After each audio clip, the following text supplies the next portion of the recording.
A grand jury indicted 10 corrections officers for the beating death of prison inmate Messiah Nantwi. It happened in Midstate Correctional in Marcy in the beginning of March. Nantwi was 22. He was serving time for criminal possession of a weapon after a shootout with police in 2021. He was later connected to 2 other shooting deaths in Harlem. Now 15 corrections officers, including 3 sergeants, were placed on administrative leave in the aftermath of Nantwi's death. This happened during the statewide corrections officers' strike. That was an illegal action taken by the officers that triggered a staffing crisis.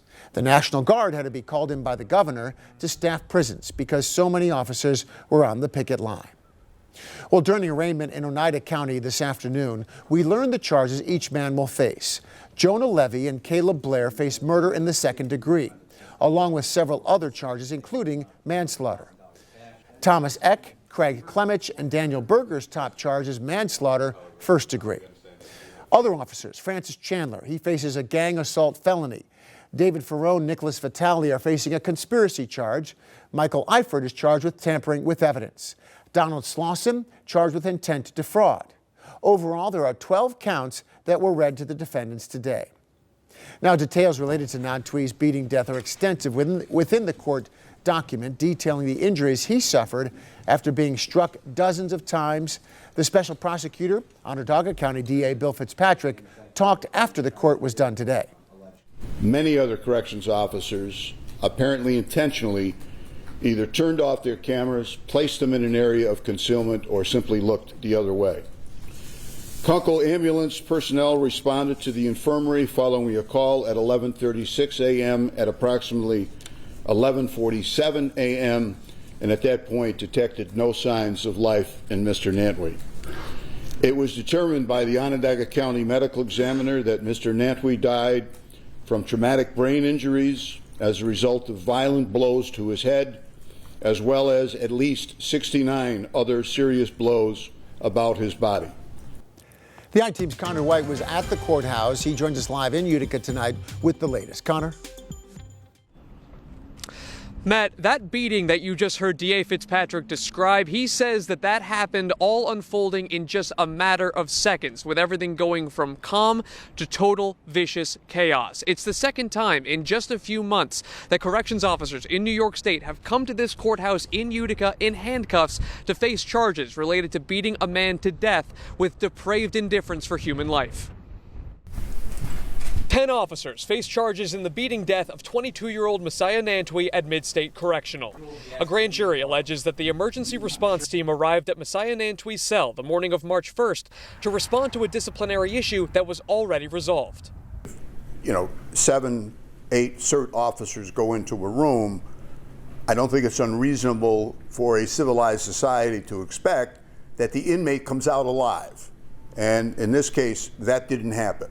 DA Fitzpatrick says the officers delivered dozens of blows to Nantwi. He says the attack started in his cell and continued in a stairwell. Officers allegedly kept hitting him in the transport van to the infirmary, where he was left unattended. Medical personnel said he had no signs of life when they reached him, according to Fitzpatrick. The people entrusted to our care deserve better. Daniel Marducello, leader of the state prison system, says he's committed to change, a promise he made after officers allegedly beat Robert Brooks to death just across the street at Marcy Correctional in December. What changes will now be made to ensure we aren't standing here again in a month?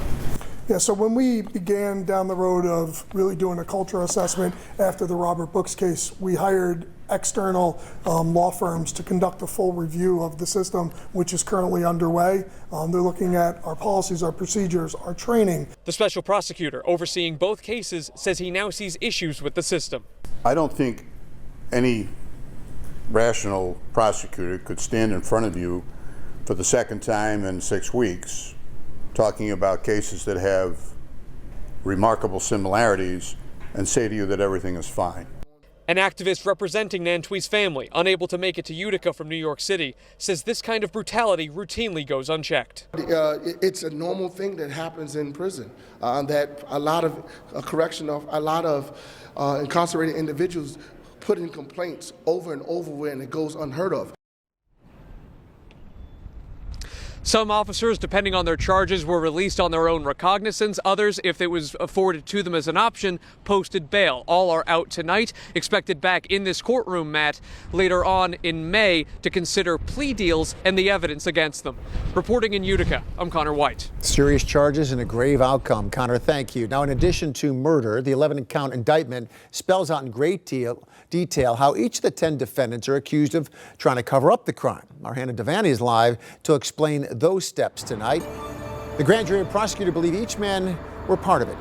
On March 2nd, at the direction of a sergeant, all the men charged and others met at Raspberries for breakfast. The local diner, according to the grand jury indictment, served as a spot for everyone to, quote, develop and coordinate the false narrative that nothing improper was done. It was one of many steps these men are accused of taking to cover up what really happened. Some of the people that we interviewed who are cooperators admitted to this 2 conspiracies, 1, the planting of the shank, and 2, the falsifying the reports. Conspiracy requires overt acts, actual things defendants did to commit crimes. The indictment describes how a sergeant, quote, ordered a corrections officer to retrieve a weapon that had been confiscated earlier that day in an incident totally unrelated to the assault on Messiah Nantwi, and later notes how another officer volunteered to falsely claim that he or she discovered the weapon. At another point, officers, quote, set about to mop up all the blood in the room, thus preventing law enforcement from conducting a detailed analysis of blood splatter evidence.